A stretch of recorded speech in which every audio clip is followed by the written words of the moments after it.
Medical మరియు health care రంగంలో bright future కోసం వెతుకుతున్నారా? అయితే అరోరా అందిస్తున్న best paramedical and allied health sciences courses లో జాయిన్ అవ్వండి. ట్రంప్ మెయిన్ మోటో అంటే అమెరికా ఫస్ట్ అని. సో ఇప్పటి వరకు కూడా ఏవేవైతే కొత్త రూల్స్ తీసుకొచ్చాడో వీసా నిబంధనల్లో ఆయన సక్సెస్ అయ్యాడా? అండ్ ఈ కొత్త నిబంధనల వల్ల నిజంగానే అమెరికా అంటే ఫస్ట్కి వెళ్తోందా, లేకపోతే అమెరికా ఎకానమీ పరంగా కూడా అంటే ప్రపంచంలో ఒక పెద్దన్న అని అంటారు అమెరికాని, ఇప్పుడు పెద్దన్న పొజిషన్లో ఉందా? ఈ యుద్ధాలు కానీ ట్రంప్ తీసుకుంటున్న డెసిషన్స్ కానీ ఇవన్నీ చూస్తుంటే మీకేమనిపిస్తోంది? ఉదయ్, ఒక కంట్రీ ఏదైనా కంట్రీ ఆ కంట్రీకి వచ్చేటువంటి జనాభాని ప్రాతిపదిక మీద చూస్తుంది. భారతదేశం నుంచి అమెరికా వెళ్ళేవాళ్ళు మనకి F1 వీసా మీద కానీ, L1 వీసా కానీ, H1B వీసా కానీ, B1 అండ్ B2 వీసా కానీ మీద వెళ్ళేవాళ్ళు మనకి ఎక్కువ మంది ఉంటారు. అండ్ O1 వీసా కానీ మిగతా వీసాస్ తక్కువ, అంటే ఎక్స్పర్ట్స్ వెళ్ళేది తక్కువ మనకి. అండ్ ఆల్సో దిస్ మీడియా నుంచి వెళ్ళే వాళ్ళు కూడా తక్కువ మంది ఉంటారు. వీటి మీద ఎక్కువ మంది ఉంటారు. కంట్రీ ఏం చేస్తుందంటే ఒక కంట్రీ నుంచి ఇంకో కంట్రీ వచ్చేటప్పుడు వాళ్ళు వచ్చేటువంటి ప్రాతిపదికను ఒకసారి చూస్తుంది. B1 అండ్ B2 అంటే బిజినెస్ కమ్ టూరిజం మీద, ఒట్టి టూరిజం, B2 టూరిజం మీద వెళ్ళే వాళ్ళని ఒకసారి చూసుకుంటుంది. ఈ మధ్యన ఏమైందంటే H1B వీసా కానీ F1 వీసా కానీ హోల్డర్స్ ఎవరు కూడా ఇండియాకి రావట్లేదు. Because of insecurity. అది విచిత్రంగా ఉంటుంది చెప్తానికి ఉదయశ్రీ. అక్కడ వీళ్ళు ఏదైనా ట్యాక్సేషన్లో కొంచెం సరిగ్గా చూపించకపోయినా, ఇండియాలో ట్యాక్సేషన్ లెక్కలు చూపించకపోయినా వచ్చే నష్టమే లేదు. కానీ అక్కడ ట్యాక్సేషన్ లెక్కలు సరిగ్గా చూపించకపోతే వాళ్ళు ఏం మాట్లాడరు. ఇండియాకి వచ్చి మళ్ళీ వీసా అప్లై చేసినప్పుడు your visa is rejected, why because your tax which is your shore is incorrect అంటాడు. వీడికి అర్థం కాదు అదేంటి ఇన్కరెక్ట్ అని. మీ అమ్మగారికి నువ్వు మొన్న 10 లక్షల రూపాయలు పంపించావు, నీ ఆదాయం ఎంత, నువ్వు ఎక్కడి నుంచి పంపించావు అంటాడు. ఇదే అంటాడు, ఇంకేమంటావు. I'm facing cases like this regular. అప్పుడు ఏమవుతుంది, 10 లక్షలు అది నీకు వచ్చిన ఆదాయం ఎంత, నీకు ఇండియా నుంచి వచ్చినటువంటి అమౌంట్ ఇంత, కానీ నువ్వు 10 లక్షలు పంపించావు. ఈ 10 లక్షలు నీకు ఎక్కడి నుంచి వచ్చింది cash? Unless and until you do some odd jobs otherwhere without eye of America. Sir, ఎప్పుడైనా అక్కడ శాలరీ పడగానే వెంటనే ట్యాక్స్ కూడా అందులో కట్ అయిపోతుంది కదా? కట్ అవుతుంది. ట్యాక్స్ కట్ అవటం అన్నది ట్యాక్స్ కట్ అవుటింగ్ అంటే వీడు ట్యాక్స్ కట్ అయ్యే అమౌంట్ ఒకటి ఉంటుంది. వీళ్ళ మధ్యన స్మార్ట్గా ఏం చేస్తున్నారంటే వేరే వాడికి వేయించుకుని ఆ అమౌంట్ వేరే వాడి దగ్గర నుంచి వీడి అకౌంట్ నుంచి వెళ్తుంది. Account will be his line of transaction. But salary మాత్రం అంటే ఇప్పుడు F1 వీసా ఉందమ్మా, H1B వీసా ఉంది. F1 వీసాలో స్టూడెంట్ OPT తప్ప ఇంకోటి చేయకూడదు. అవును, క్లియర్ కదా. అండ్ H1B వీసా వాడు అవర్స్ ఎన్ని అయితే అని ప్రిస్క్రైబ్ చేసి ఆ జాబే చేయాలి. ఎక్స్ట్రా అవర్స్ చెప్పిన ట్యాక్సేషన్ చూపించాలి. మన ఇండియన్స్కి ఉండేటువంటి పెద్ద ప్రాబ్లం ఏంటంటే కొన్ని ట్యాక్స్ ఎగ్గొట్టేసేసి ఏదో మన ఎస్కేప్ చేద్దామని ఫీలింగ్ ఉంటుంది. F1 వీసాలో ఉండేవాళ్ళు రెగ్యులేషన్స్ ఎక్కువ ఉంటాయి. OPT తప్పు చేసి తెచ్చుకున్న అమౌంట్ తప్ప ఎడిషనల్ జాబ్స్ ఏవి చేయకూడదు. చాలా కొంతమందికి ఏంటంటే మనకి ఒక ఫీలింగ్ ఏంటంటే ఇక్కడ నుంచి అమెరికా వెళ్ళిన జాబ్ వచ్చేస్తుంది, వాడికి వచ్చేయాలి, విత్ ఇన్ ఫ్యూ డేస్లో వచ్చేయాలి. నేను జాయిన్ అయ్యాను, కాలేజ్లో జాయిన్ అయ్యాను, నాకు వెంటనే జాబ్ వచ్చేయాలి. రాకపోతే వాడు ఏం చేస్తాడంటే నెలలు కూడా వెయిట్ చేయలేడు. వాడు ఒక సంవత్సరం నన్ను అసలు ఎన్నాళ్ళు వెయిట్ చేయాలి, సంవత్సరం నుంచి రాలేదండి అంటారు. నేను రెగ్యులర్గా నాకు వచ్చే కాల్స్ చెప్తున్నాను మీకు. ఆడు ఏం చేస్తాడంటే ఎక్కడో ఆడ్ జాబ్ జాయిన్ అయిపోతాడు. ఆడ్ జాబ్ జాయిన్ అయిన తర్వాత ఏంటి, మా నాన్నగారు లేకపోతే మా అమ్మగారికి ఒక గిఫ్ట్ పంపిద్దాం అనుకుంటున్నాను, ఒక 10 లక్షలు పంపిస్తాడు. ఇక్కడ ఇండియాలో ఉండేటువంటి ఆ పిచ్చ తల్లి ఏం చేస్తుంది పాపం, ఆ తల్లి మా అబ్బాయి అక్కడ అమెరికా నుంచి 10 లక్షలు పంపించాడు తెలుసా, మీ అబ్బాయి F1 వీసాలో ఉన్నాడు కదా, స్టూడెంట్ వీసాలో అంటే చదువుకు ఉద్యోగం చేస్తున్నాడు అండి. ప్రాక్టికల్గా చూస్తే OPT అతనికి లేదు.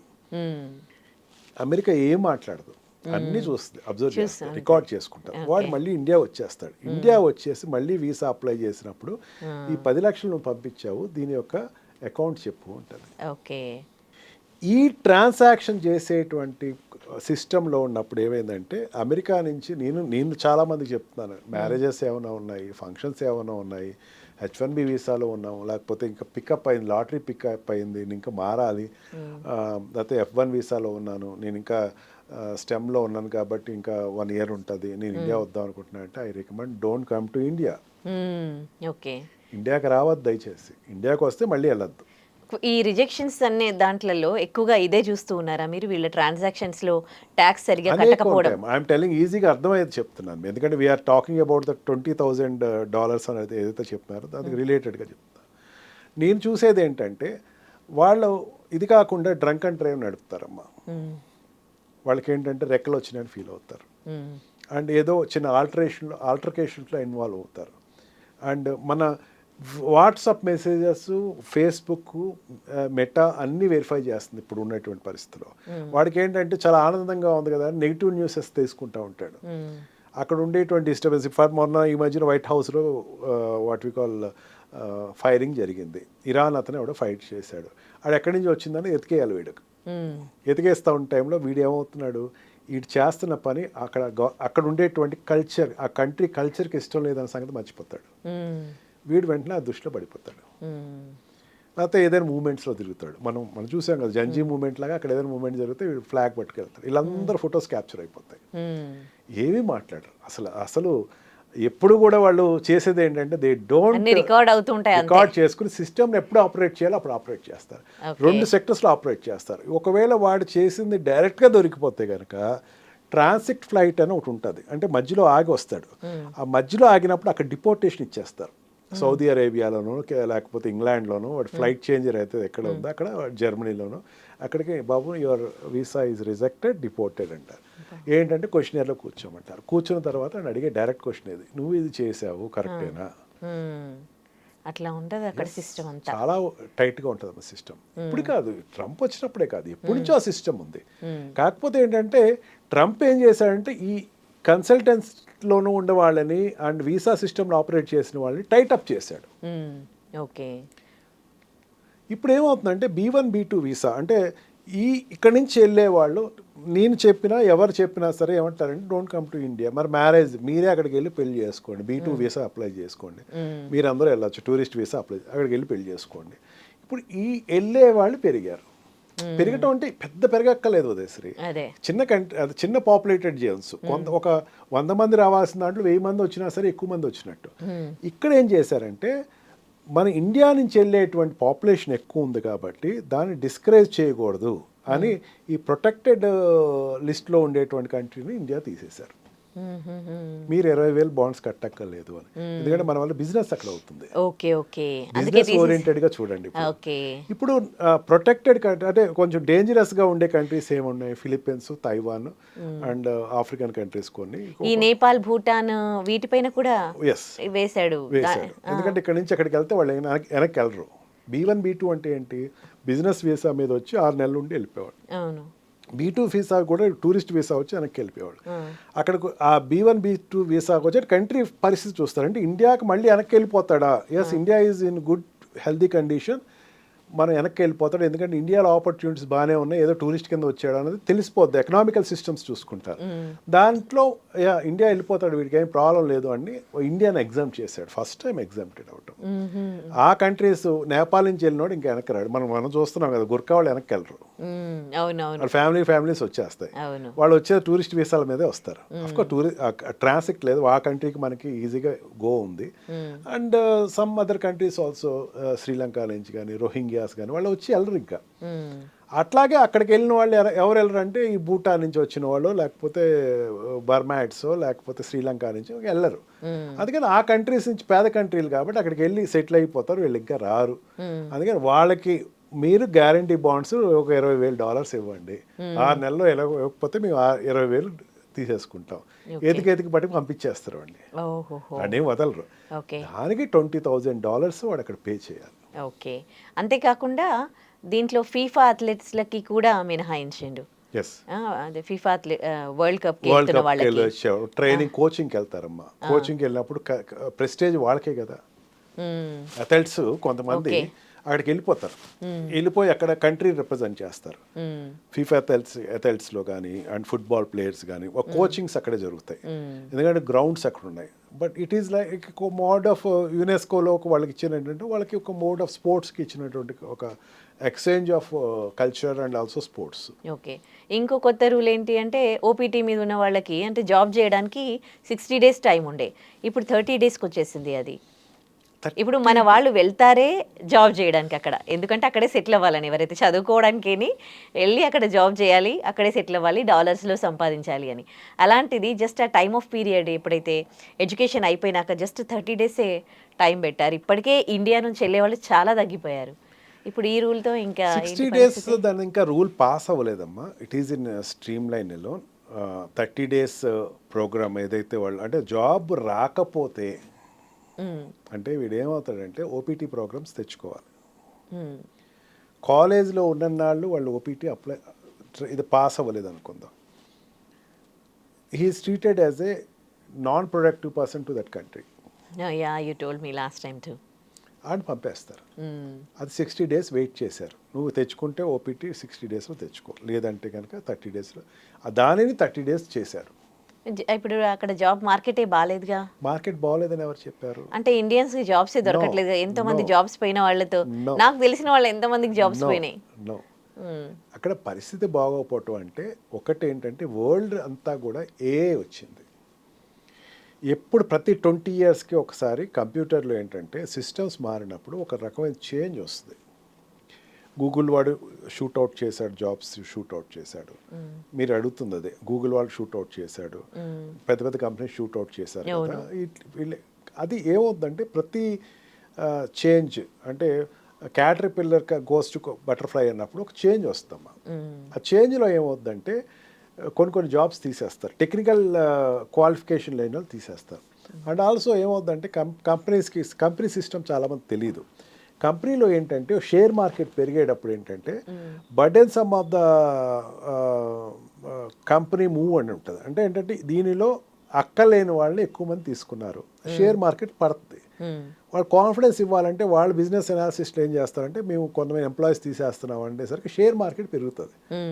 ఓకే, ఆ షేర్ వార్స్ అమ్మా ఇవన్నీ. నాట్ ఆఫ్ దట్ ఏదో పిల్లలు వెళ్ళిపోండి అనేది కాదు. మీకు ఎందుకు అంతకు ముందు కూడా మనం లాస్ట్ వీడియో చేసినప్పుడు చేసాం, 10,000 children expected for $1 lakh US, కానీ వెళ్ళిన వాళ్ళు 20,000 మెంబర్స్. ఎక్కువ మంది వెళ్ళారు. అంటే వెళ్ళే వాళ్ళు ఎప్పుడు తగ్గరమ్మా.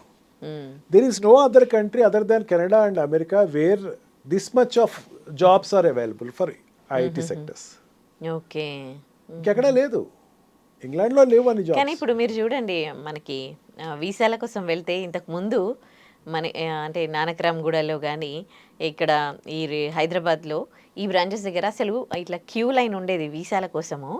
కానీ ఇప్పుడు ఎక్కడ ఎంబసీల దగ్గర ఎక్కడ కనిపిస్తున్నారు మీకు వెళ్ళేవాళ్ళు? ఏమవుద్దంటే అమ్మా ఎప్పుడు కూడా వరల్డ్ ఒక ప్యానిక్ సిచ్యుయేషన్ ఇప్పుడు వీసా అంటున్నారు కదా, వాట్ వి కాల్ కన్సల్టెన్సీస్ ఏదైతే ఉన్నాయో, ఈ కన్సల్టెన్సీస్ వెళ్ళేది అక్కడ ఎడ్యుకేషన్ ఇన్స్టిట్యూట్స్లో జనాలు తగ్గుతున్నారు కాదు. That is a market, that is a business. వాళ్ళు ఏం చేస్తారు, మీరు డైరెక్ట్గా వెళ్ళేవాళ్ళు ఇక్కడ ఇండియా నుంచి వెళ్ళేవాళ్ళు అమెరికా వెళ్ళేవాళ్ళు ఎంత ఏ కేటగిరీ ఆఫ్ పీపుల్ వెళ్తారు? అప్పర్ మిడిల్ క్లాస్ వరకు వెళ్తారు. ఆమె కరెక్ట్, అది ఒప్పుకుంటారా మీరు? అప్పర్ మిడిల్ క్లాస్ వరకు ఎట్లా వెళ్ళాలి? అప్పర్ క్లాస్ అన్నది they select themself. Middle class people will depend upon the consultancies. Consultancies ఏం చేస్తాయంటే కమిషన్స్ ఉంటాయి. ఓకే, ఆ కమిషన్స్ బేస్డ్ మీద ఈ యూనివర్సిటీతో కొన్ని టైప్స్ పెట్టుకుంటే, కాదు బయట ఉండేటువంటి మార్కెట్ ఏదో నడుస్తుంది, ఆస్ట్రేలియాతో టైప్స్ పెట్టుకుంటే, న్యూజిలాండ్తో టైప్స్ పెట్టుకుంటే, ఫ్రాన్స్తో టైప్స్ పెట్టుకుంటే, జర్మనీతో టైప్స్ పెట్టుకుంటే, అండ్ ద కంట్రీస్ యూరోపియన్ కంట్రీస్తో ఇంగ్లాండ్తో టైప్స్ పెట్టుకుంటే, వాళ్ళు ఏమంటారంటే యూఎస్ పరిస్థితి బాగోలేదు కదండి సార్, ఇంగ్లాండ్ వెళ్ళండి మీరు. Who are they to say? అవును, ఇలాగే చెప్తారు. వాళ్ళు ఎవరు చెప్పడానికి? అక్కడ ఎడ్యుకేషన్ ఆపర్చునిటీ వీళ్ళకి తెలియదు కదా.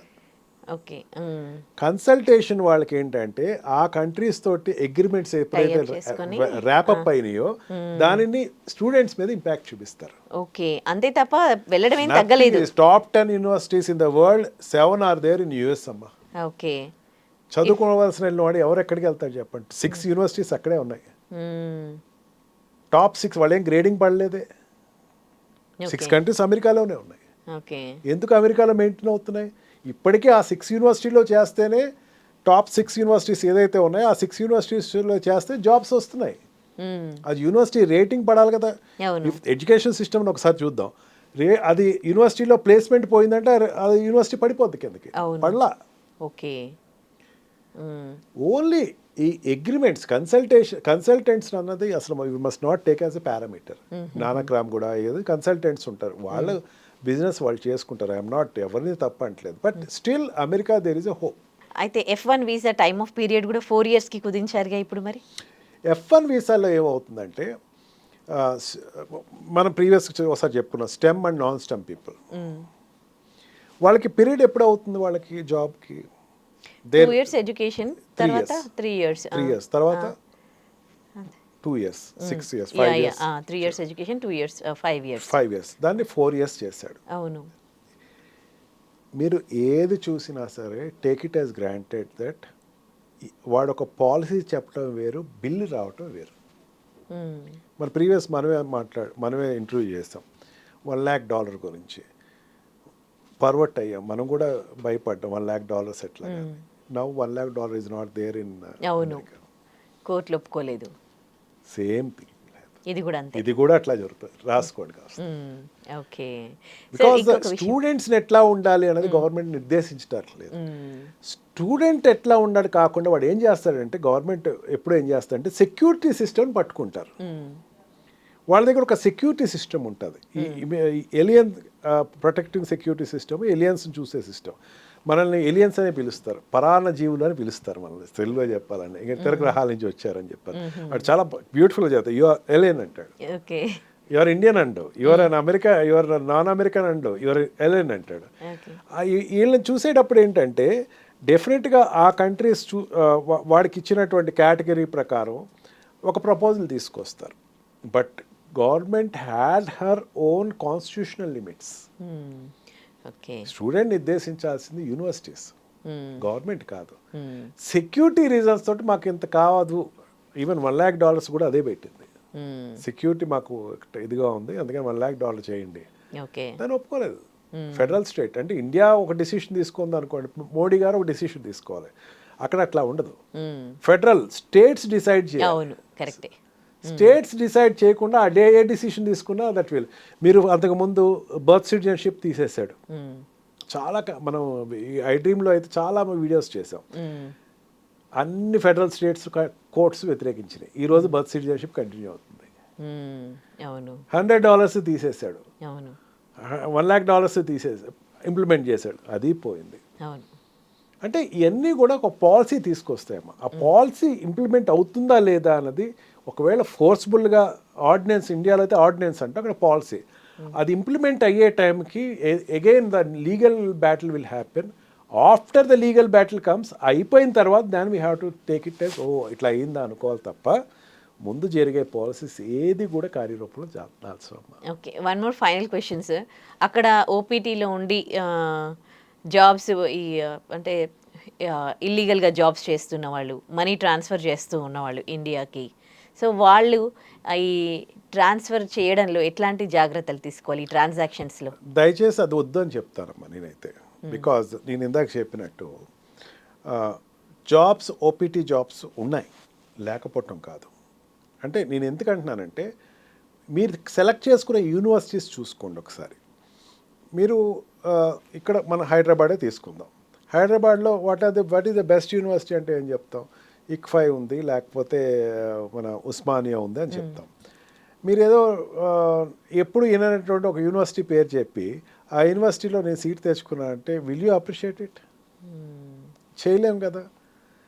అట్లాగే అక్కడ బోల్డ్ యూనివర్సిటీస్ ఉంటాయమ్మా. వీడు ఏదో నాన్ లిస్టెడ్ యూనివర్సిటీ, మళ్ళీ అదే చెప్తున్నా, కన్సల్టెంట్ ద్వారా వెళ్ళిపోయి ఒక యూనివర్సిటీలోకి వెళ్ళిపోయి ఆ యూనివర్సిటీలో నాకు ఓపీటీ లేదు అని చెప్పేసి బాధపడితే government, no person is responsible for it. నువ్వు సెలెక్ట్ చేసుకునే యూనివర్సిటీనే బెస్ట్ యూనివర్సిటీ తీసుకో. పోతే పోయింది, B2 వీసా మీద మీ పేరెంట్స్ని పంపించు, నువ్వు వెళ్ళు ఒకసారి చూడు అక్కడ పరిస్థితి. నువ్వు లాంగ్ టివ్గా 5 సంవత్సరాలు 4 సంవత్సరాలు ఉందాం అనుకున్నావు, లైఫ్ లాంగ్ ఉందాం అనుకుంటున్నావు, ముందు వెళ్ళి వెరిఫై చేసుకో. లేకపోతే అక్కడ బ్యూటిఫుల్గా ఉంటుందమ్మా. ఓపీటీ వాళ్ళనే తీసుకుంటారు అక్కడ కూడా. వాళ్ళ అంబాసిడర్, కాలేజ్ అంబాసిడర్ కింద ఓపీటీలో ఉన్న వాళ్ళకే జాబ్. అది వచ్చిన వాళ్ళందరికీ చూపిస్తారు, ఇట్లా ఉంది ఇట్లా ఉంది. ఆ సిస్టమ్ నచ్చితేనే నువ్వు అక్కడ జాబ్కి వెళ్తావు. ఇక్కడ కూర్చుని ఇక్కడ ఏదో డ్రీమ్గా చూపించినటువంటి వీడియోస్ చూసి ఇదవ్వకండి. Go select your university first properly. అక్కడ యూనివర్సిటీ సెలెక్ట్ చేసుకున్నప్పుడు ఓపీటీ అనేది వాళ్ళు ఎంత పర్సంటేజ్ ఇంతకు ముందు ఇచ్చారో ఒక స్టాటిస్టిక్స్ రిపోర్ట్ తెచ్చుకోండి. స్టాటిస్టిక్స్ రిపోర్ట్స్లో కనుక 80% వచ్చింది, 90% వస్తుందని నీకు కూడా రేపొద్దున వస్తుందని అర్థం.